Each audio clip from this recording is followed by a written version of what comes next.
Grant McConaughey. Air traffic control breaks protocol with a personal message. Sorry, Canadian Pacific.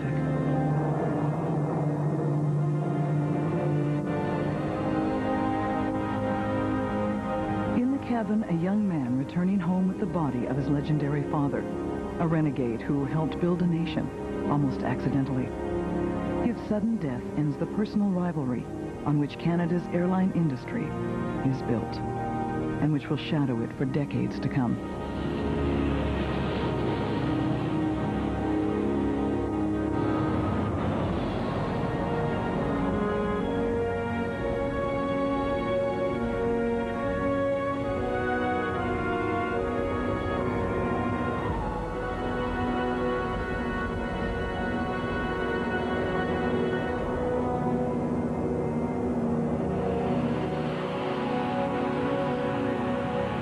Of the 20th century, two Canadian airlines fight each other for supremacy and survival.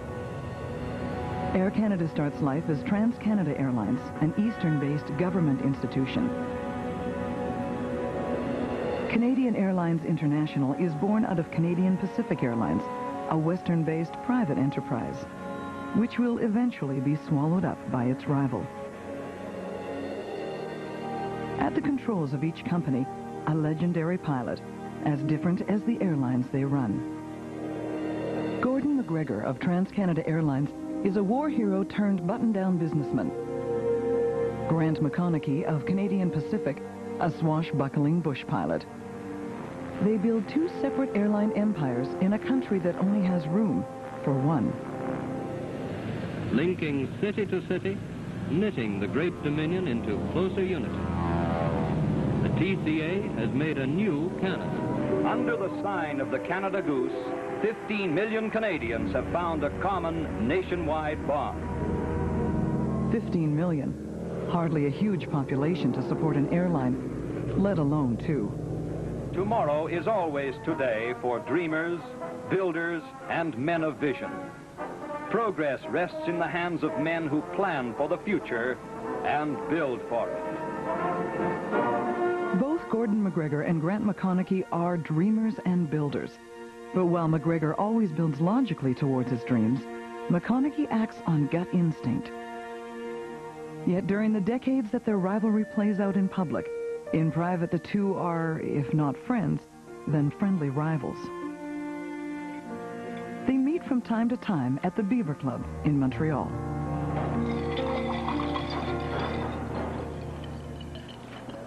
One of the things that the Beaver Club is famous for are its bird bath martinis, and it goes without saying, I think, that both of them like to enjoy food and drink on occasion. And so they would go to the Beaver Club and they would discuss all of the issues surrounding aviation in Canada. And these weren't just philosophical conversations, but hard talk between the men who determine what routes Canadians will fly and what aircraft they'll fly in. They used to have about maybe 3 or 4 martini lunches, I think. That is 3 or 4 martinis at lunch, because they might reach a tentative agreement, and they would turn over to me and to a young fellow on their side, Claude Taylor. And so Don Cameron and I were the two that got fingered to try and to interpret and translate what they had said over lunch. And it turned out that I would get one version of it, and Claude would be working on another version. You would, by the time he got his interpretation, I got mine, we wondered who each had lunch with that day, because it obviously wasn't with each other. But McGregor and McConaughey share a faith in flight and a passion for it, born in the hearts of men who were young when flying in Canada was even younger. They travel to the top of their respective companies along routes which couldn't be more different. McGregor would go through channels. He could never understand McConaughey's methods. They were good friends, but he always saw McConaughey as a bit of a cowboy.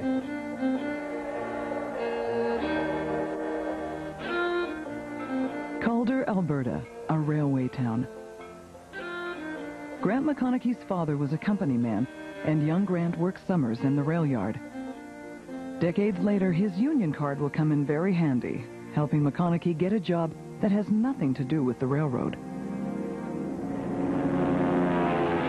In northern Alberta in the 20s, railwaymen are yesterday's news. Aviation is the next great adventure, and young Grant McConaughey wants a piece of it. He signs up for flying lessons. Put your on, contact. A born entrepreneur, McConaughey manages to make money from flying while he's still getting his license. He charges people for rides in the flying club's plane during practice hours, and even flies a passenger to the United States, breaking the customs, immigration, and aviation rules of two countries. To say nothing of going missing with the club's plane for 4 days. We probably had 5 instruments in the cockpit.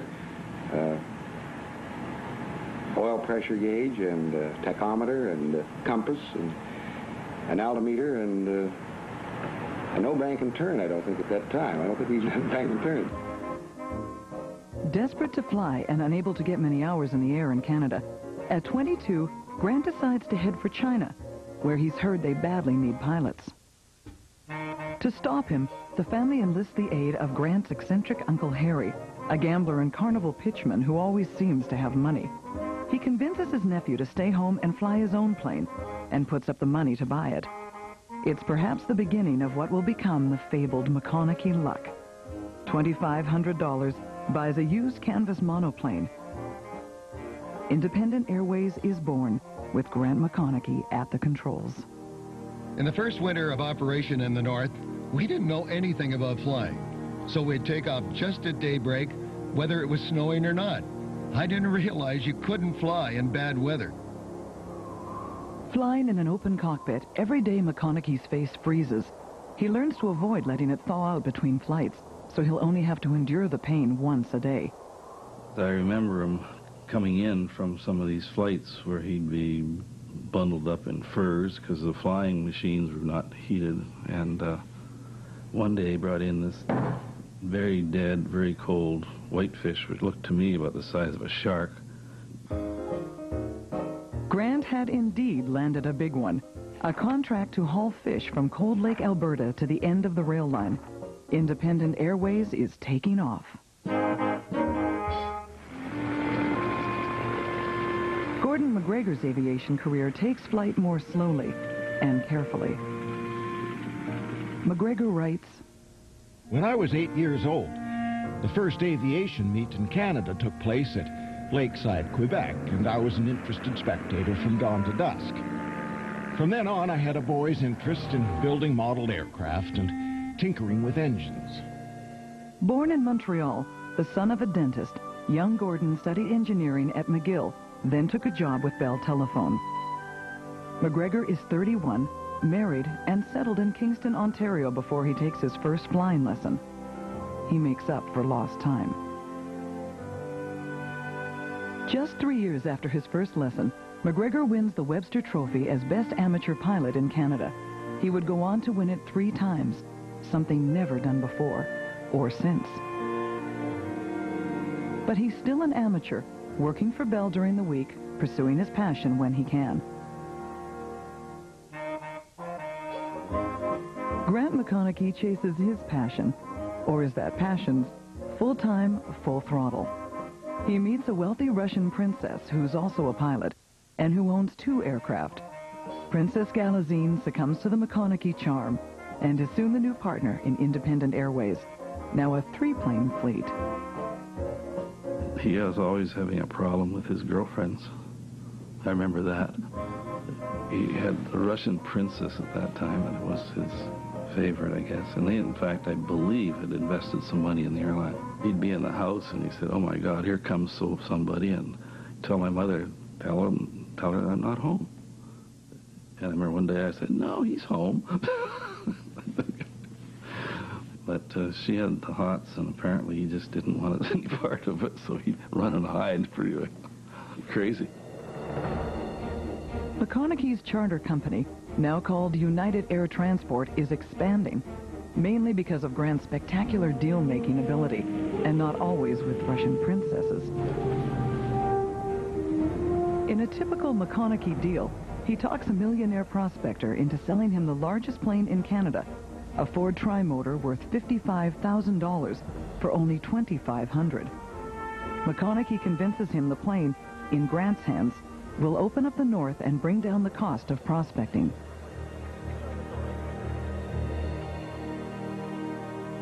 By now, McConaughey is engaged to be married.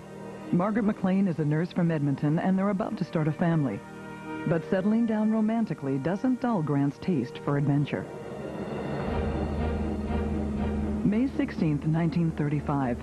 In his trimotor, Grant McConaughey will attempt an aviation first, a passenger flight from Calgary to Vancouver over the Rocky Mountains. There's only one paying passenger, but that's all Grant needs. I've always believed in making the bold move first. The profits will find their way home eventually. If the route is flyable, it should be flown. But no one knows about the effects of high-altitude oxygen deprivation or wing icing in these early days of flight. The trimotor's looking good as it takes off from Calgary in the morning sunshine. Hundreds wait at the Vancouver airport to share an historic moment in aviation history. The plane is due at 2:30 p.m.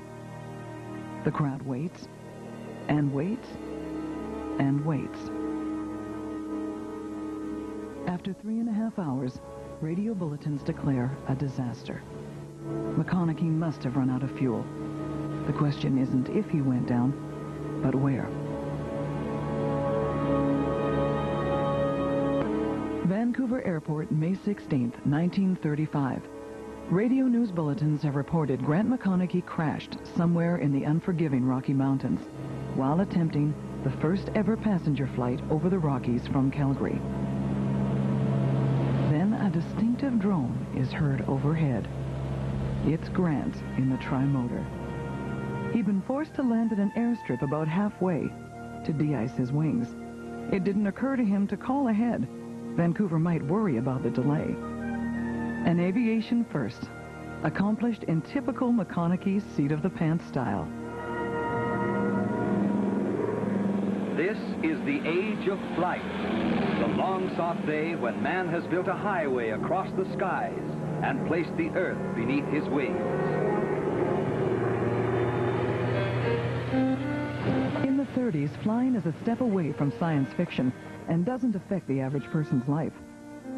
That's about to change. Because what the railroad did for Canada east to west, flying can do for the north. A wealth of resources to explore and exploit. Small, isolated communities accessible only by boat in the summer, dog sled in the winter. Flying's the answer, and small aviation companies are springing up all around Canada.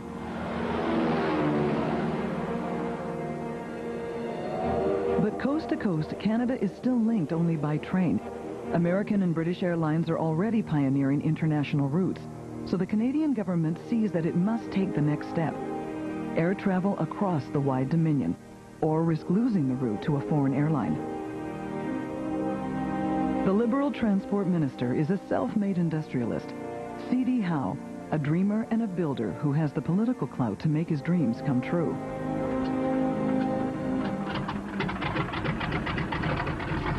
In 1937, Howe creates a brand new airline by an act of Parliament. He persuades Cabinet that since the government's taking the financial risk, the airline should be an instrument of government policy, the People's Airline.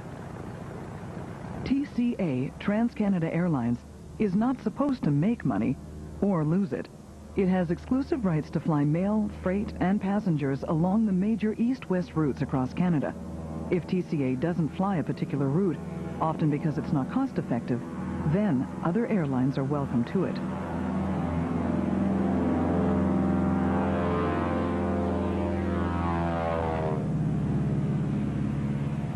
July 31st, 1937. TCA's first cross-Canada flight is a milestone of Canadian aviation. And who's on board? Grant McConaughey, unwilling to miss even a moment of aviation history. The age of air is moving forward under the thrust of far-sighted men. The airlines are the high-tech industry of the day, constantly birthing new inventions and innovations. It's the perfect business for an engineer and aviation enthusiast like Gordon McGregor. But he watches it all happen from behind his desk at Bell Telephone, where he's now a district manager. McGregor sees TCA as an opportunity to turn his hobby, flying, into his livelihood. He applies to the newly created TransCanada Airlines for a job. They never call him back. Grant McConaughey, on the other hand, is flying high. The big tri-motor allows him to land some lucrative mail contracts. As always with Grant, one thing leads to another, or rather leaps to another. Pioneering a new mail route from Edmonton to Whitehorse gives him a big, if strange, idea. His airline will fly the short route to China, over the top of the world. To China, from Whitehorse? We realized that flying to China was just an extension of the route to Whitehorse. And the hardest part of the route was the route we were already flying. He had always thought that there was a market for aviation from Canada to the Orient. And the idea was that he was going to do it. Somehow or the other, he was going to fly from Vancouver to China, regardless of the fact there was money to be made in it or not. But even Grant McConaughey's planes need fuel to stay in the air, and the company's barely staying aloft financially. So McConaughey arranges a meeting with Imperial Oil executives, taking along an inflatable globe and a piece of string, as well as his breathtaking ability to sell the promise of a brighter tomorrow. Grant holds out the globe and stretches the string the conventional route across the Pacific to China, then across the polar region from Whitehorse to Shanghai, demonstrating the distance his new route would save. Imperial Oil bought into his dream with $100,000 of fuel on credit. They decided they would give us the $100,000 credit. And the route to the Orient was the route that put the Imperial Oil deal over, and eventually put us on a sound basis in northern Western Canada. But it'll be years before McConaughey sees his China route flown. And a sound basis is really the optimistic McConaughey spin for still hanging on. With the most lucrative routes tied up in TCA's monopoly, there's just not much left to be shared by the country's many small air operators. Which doesn't stop Grant from buying 3 new planes. The company keeps on flying, now renamed Yukon Southern.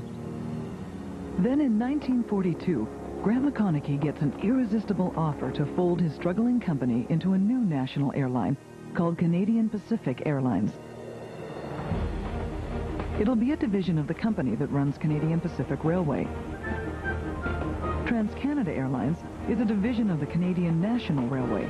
The decades-old rivalry between the two railway companies has moved to the air. Canadian Pacific Airlines buys several regional carriers, including McConaughey's Yukon Southern, and makes Grant vice president of their western region. McConaughey's moving into position to take on the government's airline. As long as men take to the air, as long as winged carriers shrink the earth, so long will the sign of the Canada Goose point to ever brighter skies. There are now 2 major airlines set to do battle for the skies over Canada. But a more serious conflict has priority. But if the British Empire and its Commonwealth last for 1,000 years, men will still say, this was their finest hour. When war breaks out in 1939, Gordon McGregor sees his chance to finally get out from behind a desk and fly. He takes a leave of absence from Bell Telephone and joins the Royal Canadian Air Force. So the first solo flights that each pilot did who hadn't flown Hurricanes were something of an event. At 39, McGregor is the oldest fighter pilot in the Battle of Britain and one of the best. He flies 3 sorties a day, almost every day, for 3 months. McGregor describes one of the dogfights he flew as leader of No. 1 Canadian Squadron. There were a formation of light German bombers. I guess everybody did some firing. Anyway, they turned back for the channel, with the result that I, with other aircraft in the squadron found ourselves on their tails. Usually the effect of the fire on the after end of a bomber was to set one or more of the engines on fire. And that's what happened in my own particular case. MacGregor fits naturally into the tightly organized military model. A born leader, a born manager. Right after the D-Day invasion of Normandy, MacGregor is promoted to commanding officer of the 126th Wing of the 2nd Tactical Air Force. This was the biggest logistics he had ever coped with in his life, to move all the squadrons across the Channel on the 6th day after the D-Day landings, complete with hospitals, petrol, everything, and to start moving with the armies across all the way to Germany from there. And he did it all. MacGregor's wing leads the Air Force in sorties flown and enemy aircraft destroyed as the Allies retake Europe. King George VI presents Gordon MacGregor with the Distinguished Flying Cross, and Britain makes him a member of the Order of the British Empire. The French give him the Croix de Guerre, the Dutch the Order of Orange Nassau, the Czechs the War Cross. All these honors returning home with a pilot who, 8 years earlier, didn't even get a reply to a job application at his country's national airline.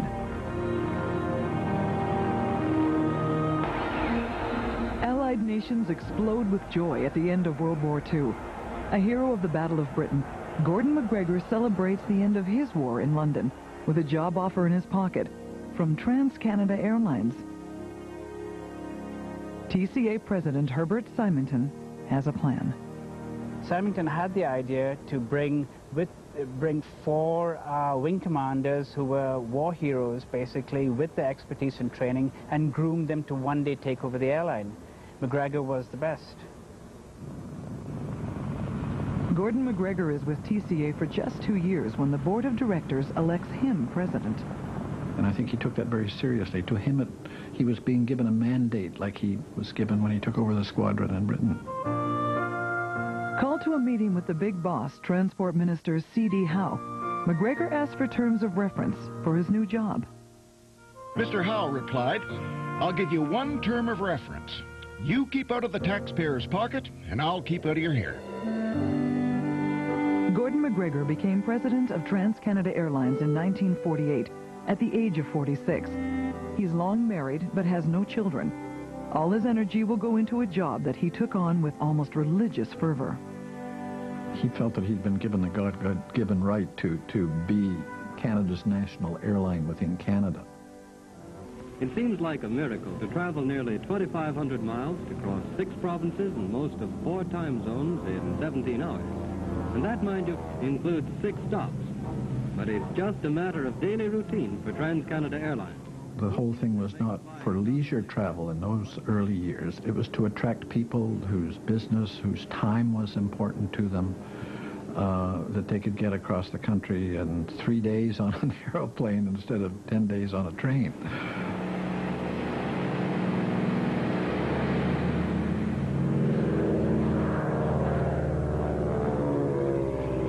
Still very, very expensive to fly, and the infrastructure wasn't there for several airports. It was still a very uncomfortable means flying at a time when the Canadian Pacific Railway still had parlor cars and overnight trains across the country. It was still a difficult way to travel. TCA needs better planes and a good deal of promotion to get more passengers flying. MacGregor has his work cut out for him. The airline had not been able to expand its fleet or its pilot strength, nor could it develop a sales force in the true sense of the word. An operating budget had never been heard of. MacGregor imposes a yearly Grand Inquisition with all TCA department heads. We would do a financial analysis of the airline broken into 5 components, like Atlantic, transcontinental, regional routes, south, etc. We'd go around from wall to wall, and at the end, what was the profit loss going to be? Well, if there was a profit, MacGregor would say, you better cut down the revenue, because he would not stand for any profit. It was break even, as far as he was concerned. The stewardesses of the TransCanada Airlines are on the planes to help you feel at home. Every girl is a trained nurse, and you know what that means in tact and poise. With C.D. Howe still in control, the government stands firm on TCA's domestic monopoly. So over at Canadian Pacific, Grant McConaughey, now president, turns his attention to securing international routes. CPA asked the government for the right to fly from Vancouver to Australia via Hawaii and Fiji. As with domestic routes, McGregor and TCA have right of first refusal. We had long-range plans for the Pacific services, but not for at least 2 years hence. So we could offer no immediate alternative. McGregor believes McConaughey will lose his shirt on the Pacific routes, and he's happy to let him. But when the license is announced, McGregor gets a rude shock. Along with the South Pacific, the government has given Canadian Pacific rights to the Orient. McConaughey's finally got his China route. McConaughey still has to negotiate with each country for permission to fly in and out. In Australia, it's not the formality he expected it to be. Their socialist government has no intention of giving rights to a capitalist airline. Early in the lunch that they put on for McConaughey, there was a somber attitude until McConaughey found out that the Premier of Australia had been a railway man. But McConaughey then quickly dropped into the conversation that he had grown up in the railway business. Pulling out his old railway union card, McConaughey tells the Prime Minister that, like his father before him, he had started his career in the rail yards. They were dumbfounded to hear that a man had started out in the ash pits and become the president of Canadian Pacific Airlines. This appealed to them. He had this ability to relate. In fact, he said to me one time, "Don, you have to learn to tango. You've got to relate to whatever they're interested in. If they tango, you've got to be able to tango." This was a remarkable ability he had to locate very quickly a person's interest and relate to that. He established some of his roots this way, quite frankly. The McConaughey charm wins Australia for Canadian Pacific. Next hurdle, Hawaii. Well, he could see further in the airline business than anyone else I encountered. He could see holiday masses flying from Canada to Hawaii, for instance. Now, this was at a time when even on business, Canadian travelers were not really traveling in any great quantities. Grant wants to use the lure of Hawaii to help fill his Australia flights, but international air transport rules prevent him from offering a free night in Honolulu on what's supposed to be a fuel stop. And McConaughey found a technical reason to have his crew overnight in Hawaii. So with regret, part of the sales pitch was that you're going to have to spend a night at our expense, the passengers, at one of the luxury hotels in Hawaii. Well, this didn't hurt.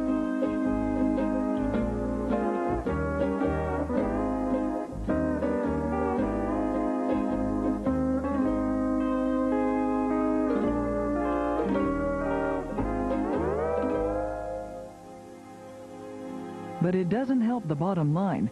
As McGregor predicted, McConaughey runs up huge losses on all the Pacific routes, including the Orient. At that time, Hong Kong and Tokyo were not bargains. Tokyo had been badly bombed. The Japanese couldn't leave Japan at the time. Very few Canadians would go as tourists to Japan, and Hong Kong was full of refugees. And Grant's dream route to China lasts one day.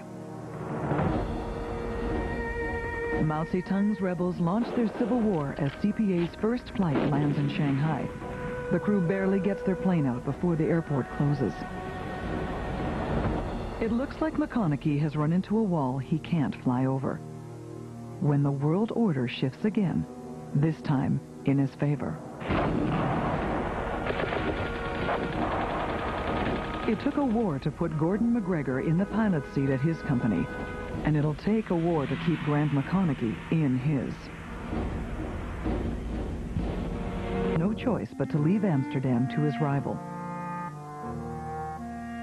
With one airline required to shun routes which would obviously be uneconomic for at least several years to come, and the other at liberty to indulge in brave experiments of this kind, TCA would always be open to criticism of overcautiousness in the matter of route development. The conservative McGregor keeps his eyes on his prize, growing an airline with an international reputation and balanced books. With his love of aircraft and his engineering background, McGregor considers the choice of new planes his personal responsibility. His war experience had created a respect for all things British, so McGregor buys 15 Viscounts for TCA from British company Vickers, trusting his engineers to make them suitable for Canadian use.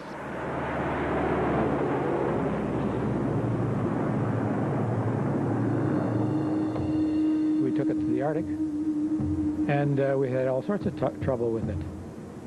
The engines weren't certified to start below 10 degrees Fahrenheit when we wanted it down to 40 below. But Rolls-Royce is willing to make the necessary changes to the Viscount engines, modifying them for the Canadian climate. Modifications McGregor determines from one quick phone call to his chief engineer. This one day I get the call from McGregor.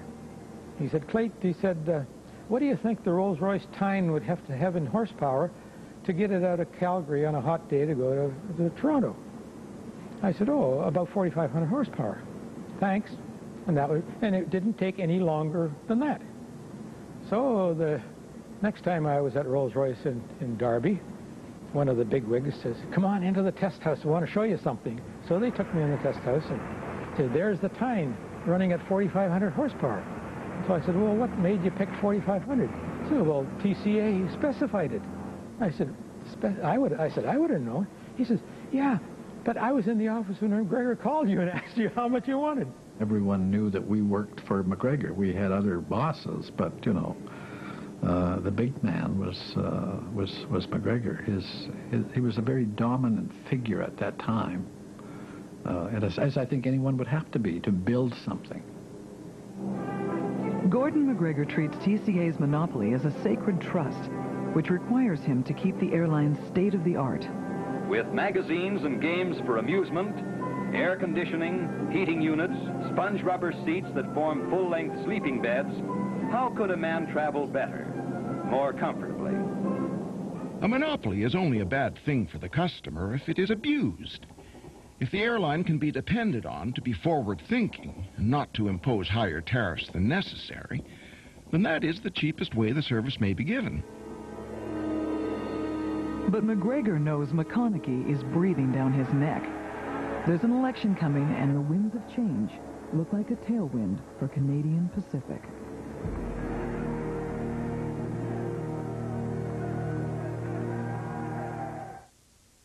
Get your Grammy nominees CDs. They're in stores now. Ponderosa, a favorite choice for affordable family dining. There's something for everyone. I really like the T-bone steak. The chop steak. The potato. Thin, ribeye steak. I like the fish. Tasty chicken, seafood, tender flame-broiled steaks, a Sunday bar, and Ponderosa's famous all-you-can-eat salad buffet with hot vegetables and steaming soup. Now, for a limited time, enjoy a delicious chopped steak dinner with soup all-you-can-eat salad buffet and Sunday for one great low price, $6.99. Oh yeah, I love Ponderosa. They have good food.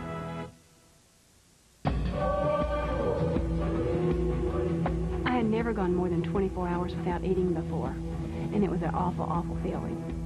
And I began to think, you know, there are people who live like this every single day. I can't change the whole world, but I can make a difference. I have a child. You have a child.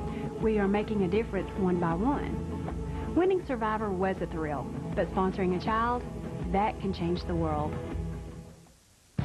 Thanks to the support of sponsors, my Olympic dream came true. The support behind this year's Canadian Olympic team is stronger than ever. Announcing Canada's best Olympic sales event at your neighborhood Chrysler Dodge Jeep retailers. With great financing and leasing on Canada's best-selling vehicle, the Dodge Caravan and Grand Caravan, available in Olympic limited edition. Plus our best lease on the 2002 Chrysler Sebring. You can go for the gold, too. I invite you to visit your retailer and see the Canadian Olympic limited edition. Supplies are limited. See your neighborhood Chrysler Dodge Jeep retailer now. Watch. Perfect. Now punch thick and rich. It's naturally thick because they use 18 plum tomatoes in every can. Rich. And thick. Naturally. Last year, you picked the public library as one of the most family-friendly places in Metro. Again, this year, Parents and Kids magazine wants to know what you think are the most family-friendly places. Fill out the entry form in the latest Parents and Kids magazine or do it online.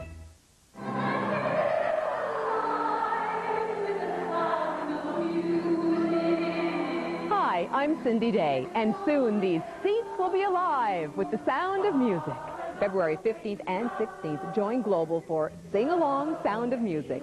Sing along with the movie, dress up as your favorite character, and it's all in support of the Metro United Way. I'll be there, and so will my friend Nelson Hansen. Cindy, I thought we were both getting dressed up for this.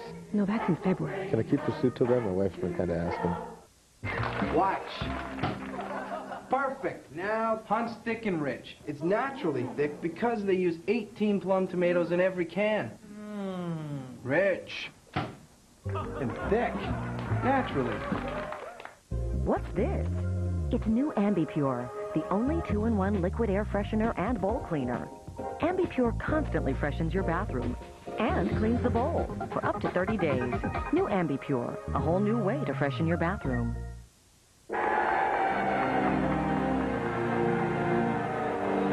We intend to maintain a standard to keep pace with the rising productivity of this nation. When the conservative government of John Diefenbaker takes power in 1957, C.D. Howe, TCA's creator and protector, loses his airline along with his seat. With Howe gone, McConaughey and CPA believe free enterprise will finally get a crack at the money-making cross-Canada routes. Grant thought, well, this is now going to be much easier. They've talked about competition when in opposition, so now they will approve. So first thing off was that he applied for transcontinental service. The Air Transport Board schedules a hearing into CPA's application to open up the skies over Canada. It's a showdown that's been coming for years. Gordon McGregor, former fighter pilot, military officer, organization man. Grant McConaughey, stunt flyer, bush pilot, entrepreneur. The stakes are high and, as usual, the combatant styles could not be more different. Under Gordon McGregor, the TCA team has done its homework. Graphs, charts, studies, everything they need to prove that competition will cost the taxpayers money. McGregor was always making sure we were prepared. And so when governments changed, he was all ready. He had all his ducks in a row so that he could go to the new minister and the new government and say, this is what we're doing, this is why we're doing it, and in many ways he was well ahead of them. McConaughey, the man who flies by the seat of his pants, crash lands. His back-of-the-menu estimates are torn to shreds by the TCA team. At one time, more airplanes were going to be in the air in the schedule than were planned for in the operation itself. CPA's parent company sends a high-powered lawyer into the hearings to salvage what he can. But this was extremely damaging to Grant. For the first time, he had been rather publicly humiliated, he and his team. The request for full-blown competition across Canada is refused. The Canadian Pacific gets a consolation prize. One transcontinental flight per day between Vancouver and Montreal. It's far less than McConaughey was hoping for, and McGregor was fearing. But it's still a crack in the dike of TCA's monopoly. Welcome aboard your Canadian Pacific Super DC-8 Jet Empress. During the time McConaughey and McGregor are at the controls of their airlines, the number of Canadians flying doubles every 3 years. The arrival of the jet age in the early 60s is a time of accelerated expansion and extraordinary costs. I'm quite sure that we're entering into an era in which the amount of travel, its comfort, and its speed will be very different and very much improved. McGregor stays on course, methodically plotting TCA's route into the new age. Not that his methods are without imagination. McGregor installs the first computer reservation system in the world, and it's on his watch that TCA develops a multi-channel recording system called the Black Box. To compete in the jet age, CPA and TCA are both hemorrhaging money. The government talks merger, but CP won't give in. McConaughey's dreams are still big and wild. We've heard a rumor here that you're casting an eye on the southern polar regions after your success across the north polar regions to Amsterdam. Well, we've done some investigating on that, and we feel that there's no reason why the polar routes can't be flown from New Zealand to Chile, and they're about the same. Two such different men, but they have similarities. They both live for their work and reward themselves frequently with a good smoke and a glass of whiskey. Grant used to say when you were pouring him a drink in the evening, he'd say, "Now, I just want 2 fingers." And show his 2 fingers like this, which meant he wanted a hefty drink. Gordon McGregor drinks heavily too, 8 to 10 ounces of alcohol a day, and he smokes. His health is one thing about which McGregor's not fanatically well organized. With the pressure of their jobs and their competition, something has to give. McConaughey has a heart attack, and then another. He certainly wasn't a good invalid, that's for damn sure. And if he'd wanted, live a little while longer, he'd use a wheelchair and not exert himself and so on, but that was not his style. It's not McGregor's style either. He lived his job 24 hours a day. So I think, in a way, he, there was pressure on him all of the time, to achieve and do well. In 1961, McGregor suffers a serious stroke, but he doesn't quit TCA. He has a bed moved into his office. The pressure is weighing heavily on both McGregor and McConaughey, but neither will let go of the reins.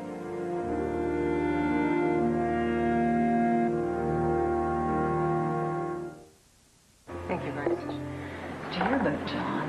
Oh, his poor family left with nothing. I don't know what I'd do if something happened to Mark. With our bills, we're just getting by. You don't have life insurance?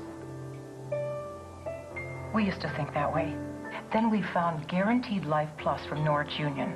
Oh, wait, they're called AIG Assurance now. Well, anyway, it's life insurance for people 40 to 75. What's the catch? None. There's no medical. Everyone is accepted. You deal directly with AIG Assurance, so no salesperson will visit. Premiums start as low as $20 a month, guaranteed never to increase. In case of accidental death, your beneficiary receives 5 times your coverage, tax-free. If you can afford one of these every day, you can afford Guaranteed Life Plus. Call AIG Assurance toll-free at 1-877-789-0723 for your free information kit. Ask for extension 129. Protect your family. Call now. We're back. Watch. Perfect. Now the perfect pasta sauce. Hunt's thick and rich. It's naturally thick because they use 18 plum tomatoes in every can for the richest, most flavorful sauce. No cornstarch, no artificial thickeners, 18 tomatoes. Hunt's thick and rich. Rich. And thick. Naturally. Now, get National Post delivered for 13 weeks for less than 50 cents a day. More than 40% off the regular newsstand price.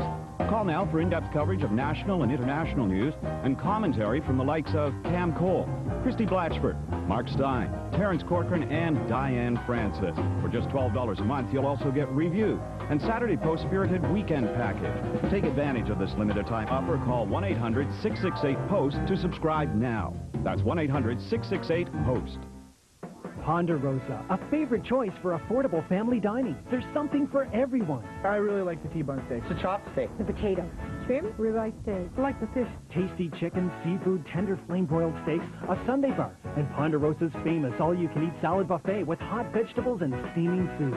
Now, for a limited time, enjoy a delicious chopped steak dinner with soup all-you-can-eat salad buffet and Sunday for one great low price, $6.99. Oh yeah, I love Ponderosa. They have good food. Janie, time to eat. Janie, dinner. Okay, Mom. Just one more page. Okay. This moment brought to you by Sylvan Learning Center. I didn't like reading. Then they showed me it was fun. We call our approach the Sylvan Advantage. It's individual attention from highly trained and certified teachers, plus progress reports for you. Call Sylvan today in Halifax, Dartmouth, and now Bedford. 422-READ. That's 422-READ. The Practice. Global's got it. Sunday.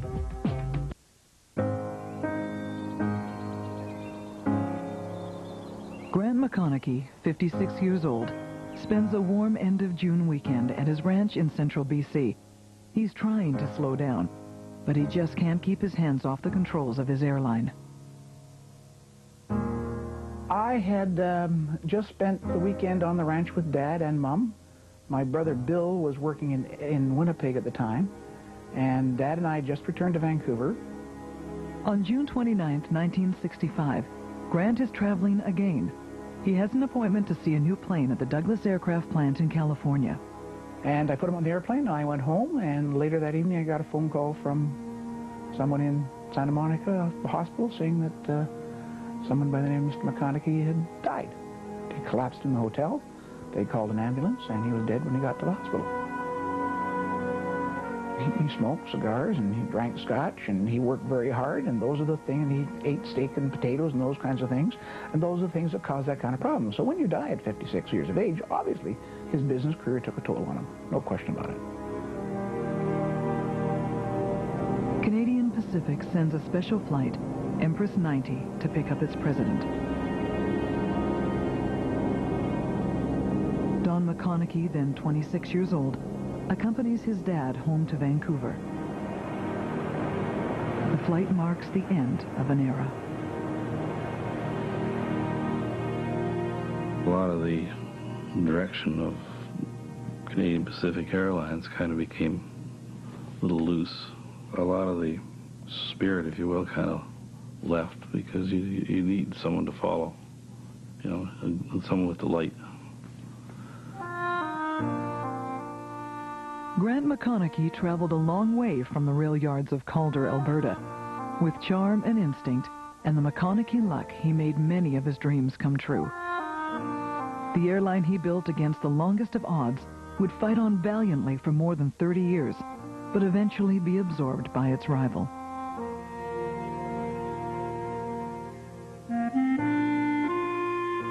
Gordon McGregor took the fledgling TCA and turned it into Air Canada, one of the most respected and successful airlines in the world. He retired from the airline in 1968. 3 years later, at the age of 69, McGregor died of cancer. He was our leader. We followed him. We would have followed him into battle anywhere. The people that had set up TCA also retired when he left the airline. The airline was now, the country had changed. It was almost like the twilight of the gods.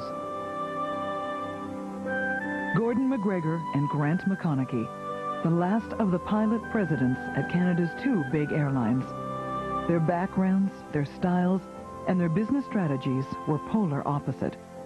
But these men were among the best of their generation. Big characters with big dreams, who gave their lives to their work, building the airlines which helped build Canada.